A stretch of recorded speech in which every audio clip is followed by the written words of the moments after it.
Semangat membaca Al-Quran terus dinyalakan para tunanetra di Yayasan Netra Mandiri Palembang. Saat Ramadan, penyandang tunanetra kembali menghidupkan tadarus membaca Al-Quran yang diikuti sejumlah peserta.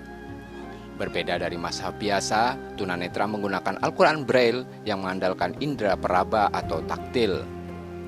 Membaca Al-Quran Braille juga dimulai dari tahap Iqra sebagai pengenal huruf hijaiyah. Tadarus bertujuan meningkatkan kecintaan pada Al-Quran di kalangan tunanetra. Akses tunanetra pada mazhab Braille sudah memadai, namun mereka kekurangan tenaga pengajarnya.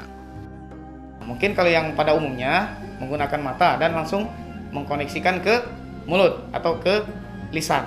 Nah, kalau kita sebagai tunanetra itu dari taktil sentuhan tangan langsung terkoneksi ke lisan, menyebutkan seperti itu.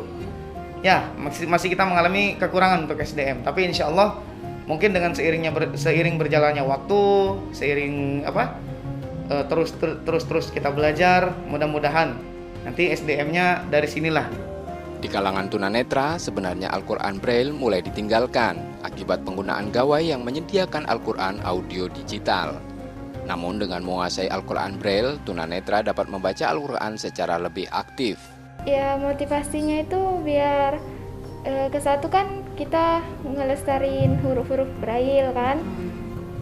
Sekarang kan banyak murotal atau tartil gitu kan. Jadi kalau kita bisa baca Al-Quran itu kan kita lebih tahu, oh ini salah, ini benar, nggak hanya mendengarkan. Dengan belajar Al-Quran Braille berkesinambungan, harapannya muncul pengajar dan penghafal Al-Quran dari kalangan tunanetra. M. Rizky Nurmizan, Kompas TV Palembang, Sumatera Selatan.